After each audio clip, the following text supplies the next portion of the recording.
आइए अब हम लोग देख लेते हैं यहां पर सबसे पहले अभाज्य संख्या की परिभाषा को। ठीक है, इसके बाद फिर अभाज्य संख्या को समझ लेंगे। तो यहां पर कहता है अभाज्य संख्या। अभाज्य संख्या को हम प्राइम नंबर भी कहते हैं। जो संख्याएं एक और स्वयं से विभाजित हो तो वह अभाज्य संख्या कहलाती है। अब आइए यहां पर देख लेते हैं हम लोग अभाज्य संख्या। अभाज्य संख्या, अभाज्य संख्या को देखते हैं। ये क्या है, कौन कौन सी संख्या अभाज्य होगी, तो इसको देखते हैं। तो इसमें क्या होगा कि वैसी संख्या जो एक से, देखिए यहां, जो एक से भागा देने पर पूरा पूरा कट जाए और स्वयं से, अपने खुद से, स्वयं से भी भागा लगाएंगे तो ये पूरा पूरा क्या होगा, कट जाएगा। क्लियर है। अब आप चूज कर सकते हैं, देख सकते हैं। यदि आपके सामने संख्या आ जाए तो आप पकड़ सकते हैं कि ये कौन सी संख्या होगी, अभाज्य संख्या होगी कि भाज्य संख्या होगी। तो चलिए यहां पर उदाहरण ले लेते हैं। सबसे पहले हम 2 ले लेते हैं। 2 के बारे में बताएंगे आपको यहां पर कि पहले 2 ले लेते हैं। अब जरा देखिए 2 किस किस से विभाजित होगा, तो 1 से भागा लगेंगे तो पूरा पूरा कट जाएगा। और स्वयं अपने से 2 जो है खुद अपने से भागा लगेगा फिर भी ये क्या होगा, कट जाएगा। अब जरा देखिए 2, तो 1 तो 1 हो गया। स्वयं का अर्थ यहां पर हुआ जो संख्या दी हुई अर्थात 2 है तो 2 स्वयं अपने से वो कटेगा। ठीक है। इसके अलावा अब देखिए 1 और 2 के अलावा और कोई ऐसी संख्या नहीं है जिससे भागा लगाने पर ये 2 कटेगा, कोई संख्या नहीं। तो अब आप सोच सकते हैं इस तरह से और बहुत सारे उदाहरण ले सकते हैं। अब जैसे आप ले लीजिए यहां पर 5 को देखते, तो ये किस किस से डिवाइड होगा, कटेगा, तो 1 और 5 देख लीजिए। तो अब क्या कहता है, जो 1 से कट जाए, यहां देखिए 1 से कट रहा है और स्वयं से अर्थात 5 जो है स्वयं से विभाजित हो रहा है। क्लियर है। तो इस तरह की संख्या। अब जैसे बात कर ले तो एग्जाम्पल जैसे लिख देते हैं 2, 3, 5, 7, 11, 13 आदि। ठीक है। अब आगे देख लेते हैं, थोड़ा सा हम 2 के बारे में आपको बता दें कि यहां पर आप देखिए कि 2 सबसे छोटी अभाज्य संख्या है। 2 जो है ये सबसे छोटी अभाज्य संख्या है। यहां देखिए 2 जो है सबसे छोटी अभाज्य संख्या, 2 सबसे छोटी अभाज्य संख्या है। और क्या है ये 2 जो है, अब यहां देखिए 2 और 2 क्या है, 2 कहता है 2 ही एकमात्र संख्या है जो क्या है, सम अभाज्य संख्या है। सम अभाज्य संख्या है अर्थात सम भी है और अभाज्य संख्या भी है। इसके अलावे कोई सम संख्या अभाज्य नहीं है 2 को छोड़ करके। तो यहां पर देखिए 2 ही एक ऐसी संख्या अर्थात सम संख्या है जो क्या है, अभाज्य संख्या है।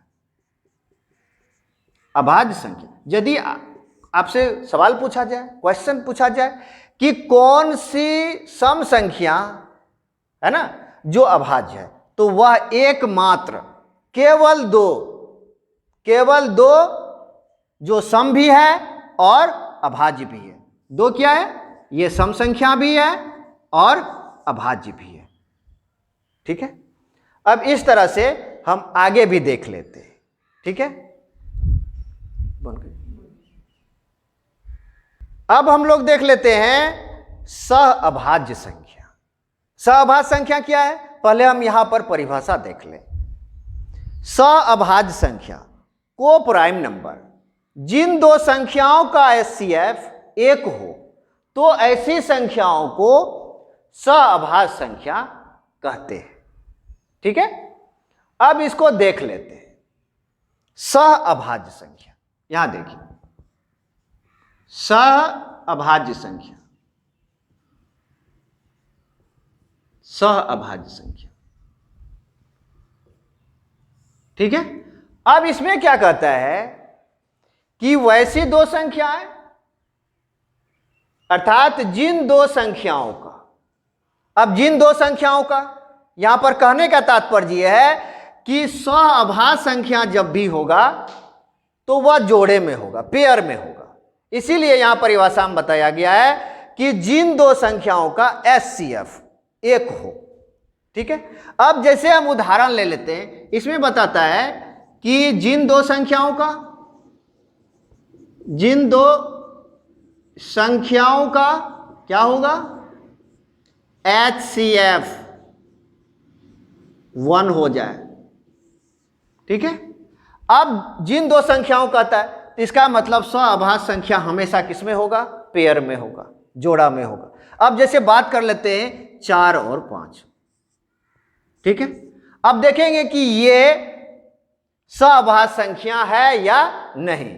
तो आप देख लीजिए 4 और 5 दोनों का यदि हम HCF निकालें तो क्या होगा, 1।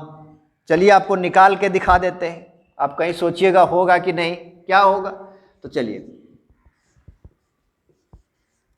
तो 1 5 और 4 आ जाएगा, यहाँ 1 आ गया, फिर इसको 4 लिखेंगे, देखिए ये कट जाता है, तो यहां पर HCF आपका हो जाता है 1, ये HCF हो गया। ठीक है, तो यहां देखिए जब HCF 1 आ गया इसका 4 और 5, तब ये क्या हो जाएगा, ये सहअभाज्य संख्या होगा। ठीक, और एक चीज इंपॉर्टेंट आपको बता दें, यहां पर देख सकते हैं आप कि सहअभाज्य संख्या हमेशा जोड़े में होता है। किसमें होगा, ये जोड़े में होगा, पेयर में होगा, जोड़े में होगा। जब भी होगा तो जोड़ा में आएगा ये। जैसे ये 4 5 आ गया, अब जैसे देखिए 7 9 ये आ गया, 11 12 ये आ गया। ठीक है, और बहुत सारे संख्या आपको पेयर में आ जाएगा और आप पहचान सकते हैं आसानी से। कैसे पहचानेंगे, यदि HCF 1 हो जाएगा तो वह सहअभाज्य संख्या होगी। और कहता है इसमें कि कोई भी दो क्रमागत संख्याएं, कोई भी दो क्रमागत संख्या वह सहअभाज्य संख्या होगी। कोई भी दो क्रमागत ले लीजिए, जैसे आप क्रम में होना चाहिए, क्रमागत होना चाहिए, सीरियली होना चाहिए। जैसे आप 5 ले लिए और 6 ले लिए, देखिए क्रम में है ये 5 6, ये सहअभाज्य होगा। अर्थात दो क्रमागत संख्या हमेशा सहअभाज्य संख्या होती है। तो यहां पर देखिए और कुछ ले लीजिए, 22 और 23 देख लीजिए, क्रमागत है, और ये जो क्या है, सहअभाज्य संख्या। तो इस तरह से आप आसानी से समझ सकते हैं कि सहअभाज्य संख्याएं कौन कौन सी है। अब आगे देख लेते हैं हम लोग, यहां पर देखिए पूर्णांक संख्या, ये बहुत ही महत्वपूर्ण है। इसको आप आराम से समझिए और अच्छा से समझिए, ताकि पूर्णांक को समझना बहुत ही जरूरी है। क्योंकि यदि आप इसको ठीक से नहीं समझेंगे तो आगे जो है आप रैशनल नंबर, परिमेय संख्या को सही से नहीं समझ पाएंगे। इसीलिए हम सबसे पहले आपको बता रहे हैं पूर्णांक संख्या। तो आइए इसका परिभाषा देख लेते हैं, फिर इसको समझेंगे। पूर्णांक संख्या इंटीजर्स नंबर, धनात्मक प्राकृत संख्या, ऋणात्मक प्राकृत संख्या और पूर्ण संख्याओं के समूह को पूर्णांक कहते हैं या पूर्णांक संख्या कहते हैं। तो आइए यहां पर हम देख लेते हैं पूर्णांक संख्या। ध्यान दीजिएगा, पूर्णांक संख्या, ठीक है, इंटीजर्स नंबर। तो आइए इसको समझ लेते हैं। तो इसमें हम लोग अभी परिभाषा देखें कि कहता है कि धनात्मक प्राकृत संख्या, पहले ही पढ़ चुके हैं इसको, धनात्मक प्राकृत संख्या। धनात्मक प्राकृत संख्या अर्थात जिसमें काउंटिंग नंबर है लेकिन प्लस का साइन लगा हुआ है, जैसे +1 +2 +3 +4 +5 +6, ये आगे तक। ठीक है, अब कहता है ये क्या हो गया आपका पॉजिटिव नेचुरल नंबर, धनात्मक प्राकृत संख्या। ठीक है, अब देख लेते हैं यहां पर निगेटिव नेचुरल नंबर।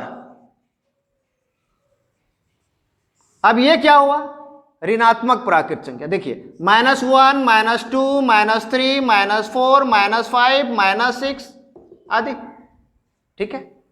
और कहता है पूर्ण संख्या। पूर्ण को भी देख लेते हैं, होल नंबर, इसको भी देख लेते हैं। तो ये क्या है, 0, 1, 2, 3, ये। अब क्या कहता है कि ये सभी का जो समूह है, ये टोटल, देखिए ये पूरे ओवरऑल आपको बता रहे हैं, ये टोटल जो है, टोटल मिला करके ये बन जाता है क्या, पूर्णांक संख्या, ठीक है। अब देखिए आपसे यदि सवाल पूछ लिया जाए, इसको सही से समझिए ताकि आपको परिमेय संख्या अर्थात रैशनल नंबर जो है वो आसानी से समझ में आ जाए। यहां यदि आप नहीं समझते तो रैशनल नंबर आप सही नहीं समझ पाएंगे। बच्चे बहुत दिन से पढ़ रहे, बहुत दिन से पढ़ते हैं, रैशनल नंबर क्या, अचानक यदि उससे पूछ दिया जाता है कुछ तो नहीं बता पाते। इसीलिए आप यदि पूर्णांक को समझ जाएंगे सही से तो आप रैशनल नंबर को पूर्ण रूपेण समझ जाएंगे, ठीक है। आगे जो हम देखेंगे वह क्या होगा, परिमेय संख्या, रैशनल नंबर को देखें। तो अब आइए सबसे पहले इसको समझ लेते हैं, पूर्णांक। अब क्या कहता है, ये टोटल जो ये समूह है इसका, ये क्या कहलाएगा, पूर्णांक संख्या कहलाएगा, ठीक है। अच्छा, इसको याद रखने के लिए यदि आप कहीं भूल गए, संजोगवश आपके दिमाग से ये बात स्किप कर गया, कहीं भूल रहे हैं आप कुछ कि पूर्णांक संख्या क्या होता है, पूर्णांक क्या होता है, तो इसको याद रखने के लिए आपको नंबर लाइन को याद करना पड़ेगा, ठीक है। अब देखिए आपको संख्या रेखा का ध्यान लाना होगा। जैसे देखिए एक लाइन यहां पर दे दिए, ठीक है।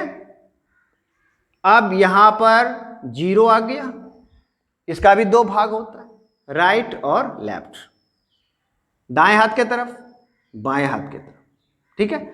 अब क्या होता है, राइट में हमेशा पॉजिटिव होता है, +1, +2, +3, +4, +5 आदि। और लेफ्ट में -1, -2, -3, -4 आगे और बढ़ेगा, ठीक है। यदि कम से कम इतना तो याद रखते हैं, यही चीज है, देखिए पॉजिटिव, नेगेटिव, 0 है, पॉजिटिव, नेगेटिव और 0। तो इसको यदि आप याद रखते हैं, इसको कभी यदि आप भूल भी जाते हैं तो इसको आप याद रखिए, संख्या रेखा को दिमाग में रखिए, तो ये पूर्णांक को आप या पूर्णांक संख्या को नहीं भूलेंगे, ठीक है। अब आगे आपसे सवाल पूछेंगे कि क्या आप बताइए, अच्छा इसमें से कोई भी यदि हम ले लें संख्या को, चाहे वह पॉजिटिव हो या फिर निगेटिव हो, क्या होगा, वह पूर्णांक होगा। तो जैसे हम आपसे सवाल पूछेंगे कि बताओ ये -5 क्या है, पूर्णांक है या नहीं, बिल्कुल है, क्योंकि इसके समूह के अंतर्गत है, इसके घर में है, तो ये है पूर्णांक। +4 ये है पूर्णांक, 0 है पूर्णांक, ठीक है। तो इस तरह से अभी हम लोगों ने देखा पूर्णांक संख्या। अब यही चीज आगे चल करके आता है, परिमेय संख्या को समझने में आपको मदद मिलेगा। तो चलिए आगे देखते हैं हम लोग और कुछ। अब बात कर लेते हैं थोड़ा सा 0 पर, ठीक है। तो आइए यहां पर थोड़ा सा देख लीजिए 0। कहता है 0 शून्य भी पूर्णांकों के अंतर्गत आता है, लेकिन यह न तो कोई धनात्मक पूर्णांक है एवं न ही ऋणात्मक पूर्णांक है। इसे हम क्या कहते हैं, शून्य पूर्णांक भी कहते हैं। अब देखिए यदि हम शून्य क्या बात करें, 0 का बात करें, शून्य ये क्या है, तो अभी हम लोगों ने देखा कि जो हम लोगों का समूह था पूर्णांक का, उसमें 0 भी शामिल था, ठीक है। लेकिन एक चीज याद रखिएगा, 0 न तो पॉजिटिव होता है और न निगेटिव होता है, ठीक है। ये लेकिन क्या है कि 0 जो है ये पूर्णांक के अंतर्गत आता है, पूर्णांक के समूह में ये शामिल है। इसीलिए हम 0 को क्या बोल सकते हैं, तो इसीलिए हम उसको बोलेंगे कि हम शून्य पूर्णांक भी बोल सकते हैं, जीरो को। ठीक है, अब आगे जो हमारा है ये बहुत ही महत्वपूर्ण संख्या है जिसको हम लोग देखेंगे परिमेय संख्या। ठीक है, अब जो हमारा दूसरा भाग होगा इस लेसन का, उसमें हम लोग देखेंगे परिमेय संख्या को। ठीक है, तो ये फर्स्ट भाग हमारा यहीं तक समाप्त होता है।